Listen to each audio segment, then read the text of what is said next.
All but one game from Week 17 is in the books, and it started back on Christmas Day with a game between the Chiefs and Steelers. The Chiefs won with a score of 29-10 and improved to 15-1 and clinched the number 1 seed. Within this game, Travis Kelce also broke the Chiefs' receiving touchdown record as he eclipsed Hall of Famer Tony Gonzalez. As we know, it's been anything but a smooth ride for the Chiefs throughout 2024, but they are heating up at the right time as they have won 2 of their last 3 games by double digits, and the offense, and defense too for that matter, looked really good in this game. The Chiefs are the first team since the 2015 Panthers to have 15 wins, and I don't think it would be wise to bet against the Chiefs. The possibility of a three-peat is very real.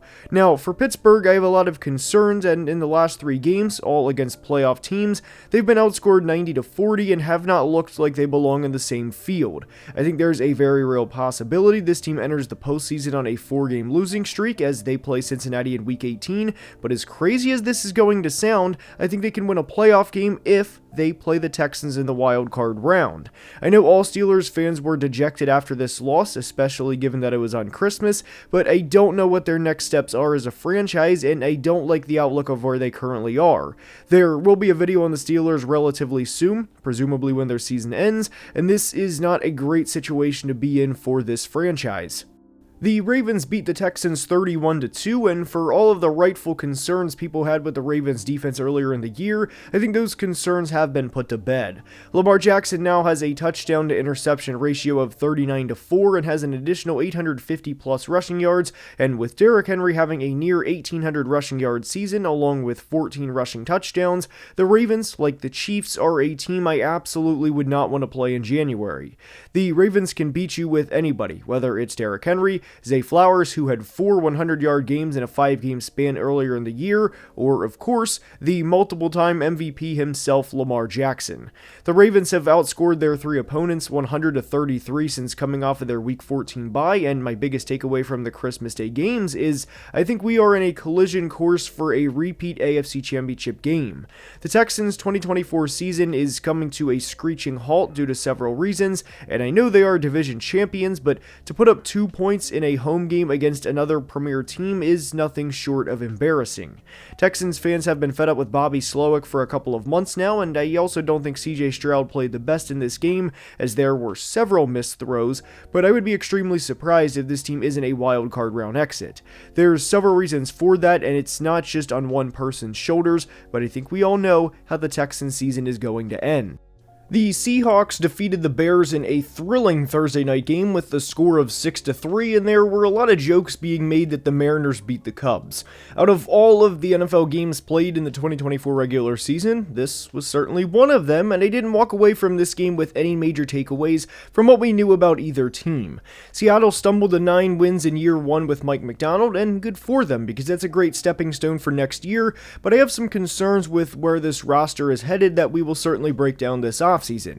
If they somehow get into the postseason, I think they would be a first-round exit as they would probably play the Packers, given they would be the 3 seed and Green Bay would be the 6 seed in that scenario. The Bears have had a tremendously awful season, and this team quickly went from 4-2 to 4-12, and this is a nightmare. Caleb Williams was sacked 7 times in this game, the offense was atrocious, and there were a lot of sell the team chants at the end, which I love for the sake of Chicago fans. This was a good representation of the Bears' 2024 season after the Commanders game. Frustration, failure, and missed opportunities. I have a lot of rightful concern with the Bears moving forward, and like they did with Mitch Trubisky and Justin Fields, Caleb Williams will have a new head coach entering his 2nd season, and at the moment, this is a bad situation. The Chargers more than took care of business in New England as they beat the Patriots 40-7 in a game where Justin Herbert threw for over 275 yards and 3 passing touchdowns. Ladd McConkey had 8 receptions for 94 yards and 2 touchdowns, and this was a frustrating game for New England because whether you guys know this or not, and Patriots fans of course do, but the Patriots could have drafted Ladd McConkey and ultimately didn't. The Chargers traded up in front of them, and Ladd would go on to have a 1,000-yard rookie season, while Jalen Polk, the receiver New England drafted, did not. The Chargers clinched a postseason berth, and while I don't expect them to make a run to the AFC Championship game, times are changing in LA and for the better, and this has been an extremely successful year under Jim Harbaugh no matter how you slice it. My biggest takeaway for the Patriots is something I've thought for a couple weeks now, and I don't know how you bring Jerod Mayo back as the coach of the Patriots. A 33-point home loss is a downright embarrassment, and we did a video breaking down the Patriots a couple of weeks ago, and when you ask the simple question of what have the Patriots gotten better at under the leadership of Jerod Mayo, I legitimately think the answer is nothing.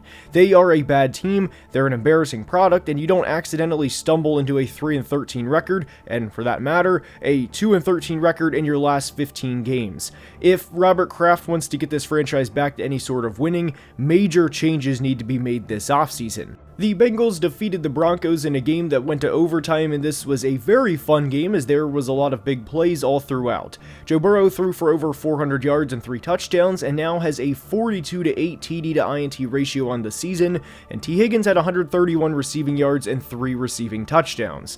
This was a very stressful win for the Bengals as Cade York missed a 33-yarder in overtime, only for T to come down and catch the game winner a few minutes later. No major takeaway aside from what we knew, and it's that the Bengals offense is one of the best in the NFL, and they will be a very dangerous team if they get into the dance. And if this wasn't obvious already, it's not a hot take to say the Bengals should pay both T. Higgins and Jamar Chase.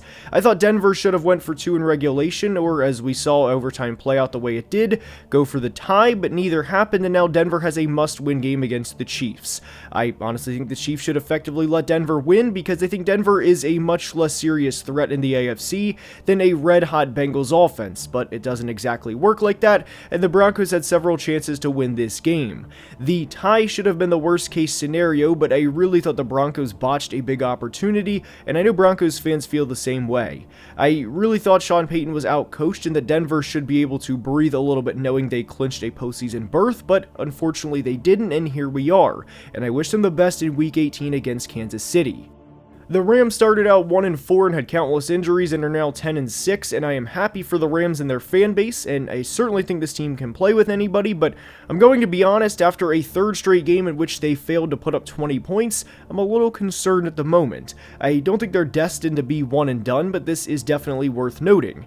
My takeaway is if the Rams go far in the playoffs, which they absolutely can, the offense has to get going, and I realize that's obvious, but that was the big takeaway from this game. I also wanted to shout out punter Ethan Evans, who pinned the Cardinals 4 times inside the 20, including multiple times inside their own 5-yard line. It's a true team game, and punting and special teams, even with kicker Josh Carty, very much matter. I know they only put up 9 points, but I liked what I saw from the trio of Kyler Murray, Marvin Harrison Jr., and Trey McBride. I know it's been a long year at times for MHJ, and the collapse of the Cardinals from going 6-4 to now 7-9 obviously hasn't been fun, but I still believe in the long-term vision of this team. Having said that, I think it is worth noting Kyler Murray's play is borderline a question mark every week because at times you don't know which player you're going to get. Despite the loss, I don't think the Cardinals are that far off, and I can't wait to see what they do this offseason. The Jags beat the Titans 20-13 and improved to 4-12 on the year while the Titans fell to 3-13. This has been truly a generational year in terms of bad teams, so just because teams are out of the playoff race does not mean their games couldn't have serious implications. Brian Thomas Jr. is up to 80 receptions and nearly 1,200 yards in the year, as well as hitting double-digit touchdowns. There wasn't a lot to look forward to entering this game, nor is there any major takeaway from either side, but I do think Brian Thomas Jr. is a legitimate superstar, and that it's a matter of time until he is more nationally known. I thought the Parker Washington touchdown was a questionable call, and ultimately I do think Jacksonville would have scored regardless, but I was surprised that call wasn't overturned. Tajay Spears and Calvin Ridley each looked good for Tennessee, and with this loss they have an even higher draft pick, and this was truly a perfect Week 17 for the Titans from a long-term perspective. They lost, the division rival Jags got a worse draft pick, and the division rival Colts were eliminated from the postseason. At this point in the year, this was the best case scenario for the Titans considering the circumstances. The Raiders beat the Saints 25-10 to extend their winning streak to 2 and improve to 4-12. Aiden O'Connell threw for over 240 yards and 2 touchdowns, and Brock Bowers broke the tight end rookie receiving yards record, which had stood for over 60 years. When the Raiders beat the Jags in Week 16, and especially after seeing the Saints play the way they did on Monday night against the Packers, I was going to be pretty surprised if they lost in New Orleans, and they of course did not.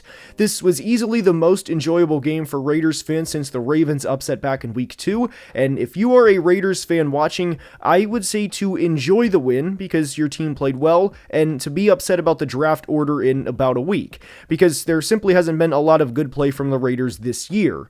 The Saints entered this game with an interim coach, a 5th-round rookie quarterback, a running back trio of Clyde Edwards-Helaire, Jamal Williams, and Kendre Miller, and the leading receivers were Juwan Johnson and Foster Moreau. There's no real takeaways for this team you would field in the first week of the preseason. It's clearly a lost season, which was kind of the thought from the start by bringing back Dennis Allen, and if you didn't watch this game, the Saints played exactly like you would have expected. The Buccaneers throttled the Panthers 48-14, and this was in a game where Baker Mayfield threw for over 350 yards and 5 touchdowns. The Bucs put up 40-plus points for the second time in 3 weeks, and games like this are why I fear them if they get into the postseason. Bucky Irving had 190 total yards of offense and continues to prove to be one of the biggest draft steals from the 2024 draft, and all-reliable Mike Evans had 97 yards and 2 touchdowns.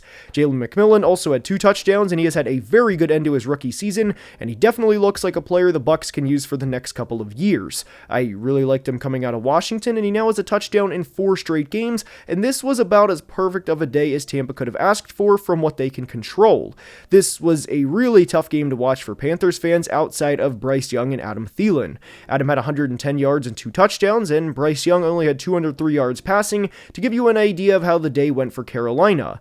They had a very long way to go, and I think there was a couple of weeks span where people were saying they were playing good, and I would argue they were playing alright, but not good, as they only had 1 win to show since their Week 11 bye. I am rooting for Carolina in the future, but this team is a long ways away, and I can't wait to see what they do this offseason. The Philadelphia Eagles manhandled the Cowboys 41-7, and it started with a Chauncey Gardner-Johnson pick 6.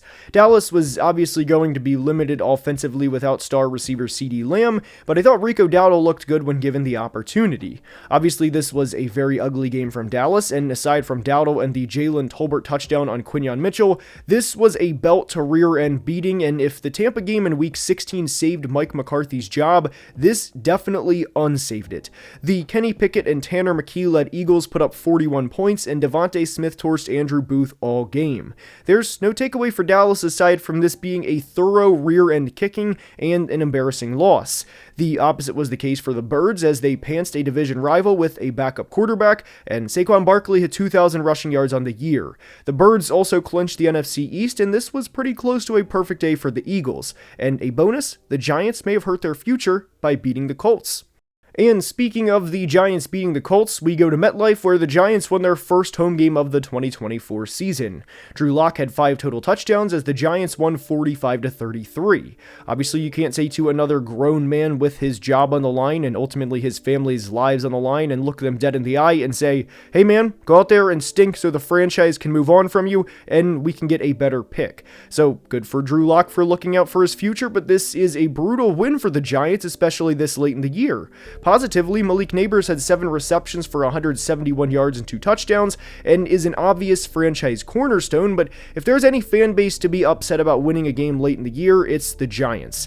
On the other side of the coin, this was an embarrassing loss for the Colts as they allowed countless big plays, and this is easily up there with the Carson Wentz Jags loss. Easily. What matters from this game for Indy is the Giants had not won a game since October 6th, and this was a must-win game for them. If this type of loss doesn't warrant firings throughout the organization, maybe even by the time you're watching this video, then I don't know what does. Considering the circumstances, this is as embarrassing as a loss as it gets for the Colts. The Bills beat the Jets 40-16, and speaking of embarrassing losses, this is certainly up there for the Jets. We'll get to New York in a minute, but this was a big bounce-back win for the Bills considering they nearly lost to the Patriots in Week 16. A win against New England was a win, of course, but this was a big get-right game for Buffalo. There were no real dominating offensive performances from Buffalo as they won the turnover battle 3-0 and took advantage of a lot of Jets' mistakes. Josh Allen had 199 total yards and 3 total touchdowns, and Amari Cooper had a very nice touchdown reception. Buffalo secured the 2 seed, and I personally think they should rest their starters in Week 18 against New England. The Jets were down 40-0 at a point in this game, and at this point, I truly think this was one of the most embarrassing performances over the last few years, when they were down 40-0, that is. The Jets had 2 of the most garbage time touchdowns in the history of garbage time, and this game in a lot of ways summarized their 2024 season. There's also rumors that Garrett Wilson wants out, and you can't blame him with where this franchise currently is. I truly think the touchdowns from Garrett Wilson and Tyler Conklin saved this loss from being arguably the most embarrassing loss from a score standpoint of any franchise over the last 5 years. The Dolphins beat the Browns 20-3 and improved to 8-8 with a win over the Dorian Thompson-Robinson Browns. I will be honest, there wasn't a whole lot of action in this game as neither team had 300 yards of offense, and the teams in this game were a combined 9 of 28 on third down and 0 of 5 on fourth down. I've been very disappointed with the Dolphins' run game for most of the season, and it continued in this game, and just because the Dolphins won, and hell, even won by 3 scores, I didn't walk away from this game feeling moved by this team and thinking their future is legitimately bright. I know they were without Tua Tagovailoa and Jalen Waddle, but the issues they have up front have persisted all year, and ultimately I think it's going to continue. DTR is a bad quarterback, and I have no problems with career backups, and they certainly have a role in the NFL, but he is bad. Not, hey, he can start a game here or there. No, he is not good, and there's a reason he's thrown over 110 passes this year and does not have a passing touchdown. This team was pretty much doomed from the start with DTR starting, and it showed all game. The Browns are 3-13 for a reason, and it's due in large part to how bad the quarterback play is, not just DTR, but for most of the year, and there's really no other takeaway for the Browns than that. They also have a lot of problems ahead of them this offseason. The Vikings improved to 14-2 with a 27-25 win over the Packers, and this is the Vikings' first season with 14 wins since 1998. As you guys probably know, I'm a Vikings fan, and I couldn't have been more ecstatic for this win. Obviously, it was a lot more stressful than it needed to be at the end, and there are certainly things to clean up, but Sam Darnold threw for over 375 yards and 3 touchdowns, and they had 4 players with 60 or more yards in Week 17. Jalen Naylor stepped up when asked, and this team is great. Very great. They've won 9 straight games, and they have a chance to be the number 1 seed in the conference. And when this team is on, it would not surprise me if they go to the Super Bowl. Green Bay bounced back after being down 27-10 and after being outgained at a point by over 220 yards in a game that legitimately looked like a beatdown. I know Green Bay's losses are to the Lions, Vikings, and Eagles, and the Lions and Vikings twice, but I don't think they are destined for a first-round exit or that they are frauds or anything along those lines. They are a very good team, and if they can put together a full game, which I certainly think they can, as they generally get better as the season goes on, this is a team nobody wants to play, and I would not want to play the Packers in January, and that's coming from a Vikings fan. I hope you enjoyed, and if you did, please like and subscribe, as we are closing in at 175k subs, and only about 44% of people watching are subscribed, and helps the channel tremendously. Until next time, please be safe and have a great day. Love you guys.